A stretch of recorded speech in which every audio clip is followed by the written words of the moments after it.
Boker Tov les filles, j'espère que vous êtes en pleine forme Be'ezrat Hashem. Toda, Toda à toutes celles qui se sont mobilisées physiquement pour venir en fait au cours hier dans le cadre du séminaire de la Géoula que l'association Bnot Meler vous propose.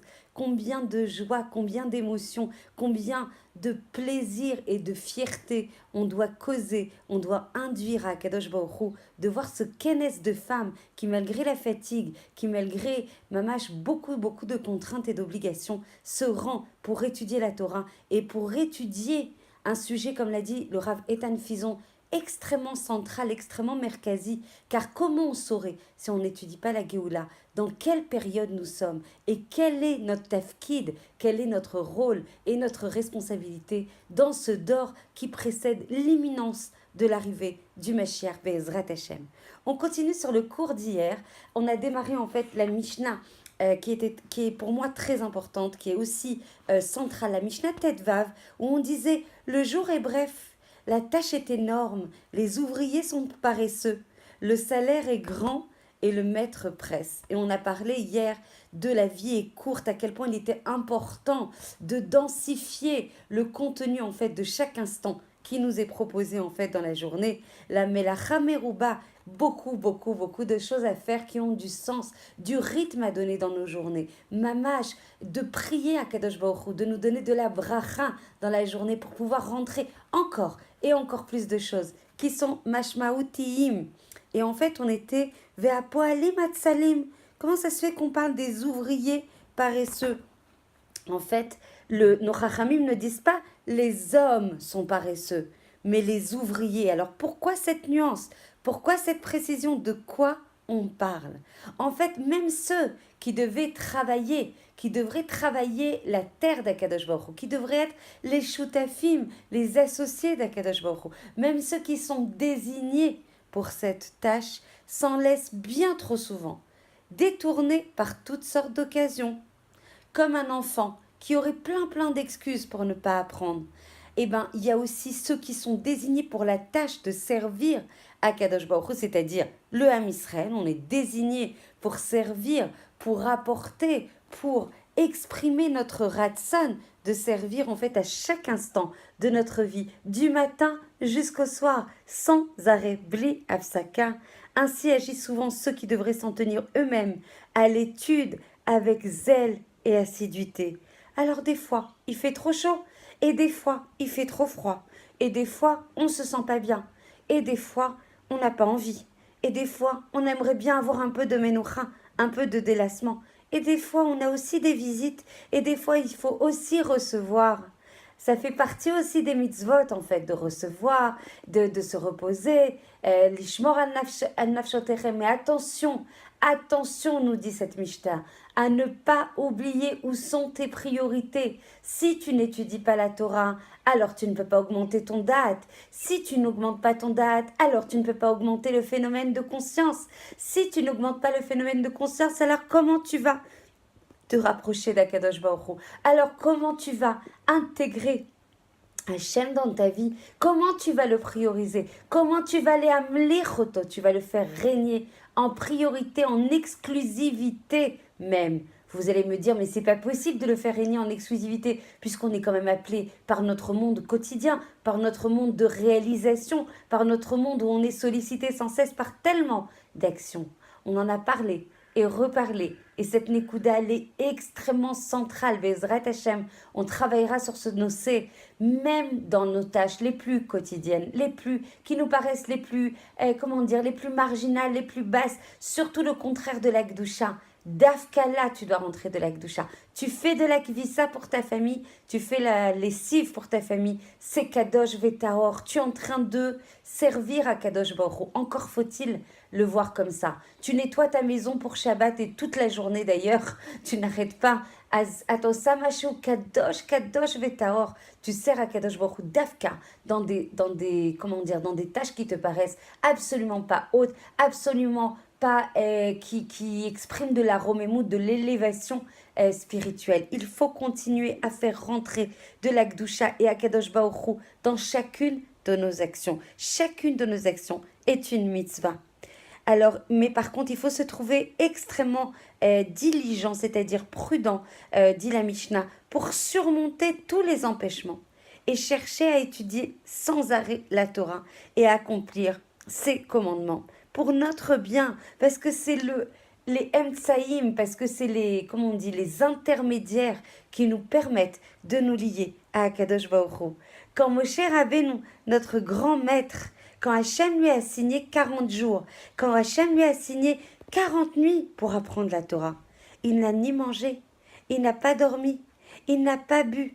Comme il est dit, il était là auprès d'Akadosh Baruch Hu, 40 jours et 40 nuits. Il n'a mangé aucun aliment et il n'a bu aucun breuvage. De là, on doit s'inspirer. Ça ne veut pas dire qu'on doit s'arrêter l'eau à nous. C'est pas du tout de notre niveau de s'arrêter de manger, de boire pendant 40 jours. Mais au moins s'inspirer. Ces dmouillottes, ces grands de notre histoire, font partie de notre ADN, on fait partie d'eux. Et ils font partie de nous. Ils doivent nous inspirer pour grandir, pour nous donner envie encore de progresser, pour nous donner encore envie de comprendre la grandeur du peuple d'Israël, et notamment des femmes d'Israël. Certes, nos journées sont extrêmement denses, et nous sollicitent, et nous polluent, et on court, et on ne sait pas des fois vers où on court, parce qu'on perd justement le sens de nos priorités, le sens de notre tachlit. Hier, une personne me disait, j'adhère à notre Meller, encore. Il faut ramener encore des femmes d'Israël. Il faut encore ramener de la conscience dans les femmes d'Israël. Il faut ramener de la force, de la otzma dans les femmes d'Israël. Donc du coup, quand elle me disait ça, elle me dit, il faut qu'on prenne conscience de notre tachlit et comprendre que si on étudie, et on va pas faire qu'étudier, on va passer à l'action sur un certain nombre en fait de projets extrêmement ikarim, où on va essayer d'impacter autant que se peut, autant qu'Hachem nous donne la possibilité, en tout cas nous on fera notre ishtadlout, d'impacter la vie sociale, d'impacter la vie du chinour de nos enfants, d'impacter la vie économique, d'impacter la vie politique, sans être un mouvement politique, mais en tout cas influencer autant que se peut le gouvernement pour faire rentrer autant que se peut tous les ikarim de Torah qui sont importants, tous les fondamentaux de Torah qui sont importants. On doit passer à l'action. Et donc ce qu'il dit, attention, ne pas s'arrêter à ces empêchements. On doit reconnaître, on doit étudier, et c'est ça notre priorité. On doit acquérir ces précieux joyaux que contient la Torah, et surtout ne pas perdre notre temps à écrire, à partager, à utiliser ces minutes, ces secondes d'éternité à des choses inutiles. À chaque fois que t'es proposé une activité, pense si ça te relie en fait à l'éternité. Pense si ces minutes tu les utilises à bon escient. Pense à la capacité à ce que ces choses-là vont te protéger après 120 ans. Pense si c'est quelque chose de kadosh et tahor. Pense à la lecture qu'aura Hachem des activités dans lesquelles tu t'investis. Donc soyons parmi les ouvriers zélés, dit la Mishnah, et non parmi les paresseux.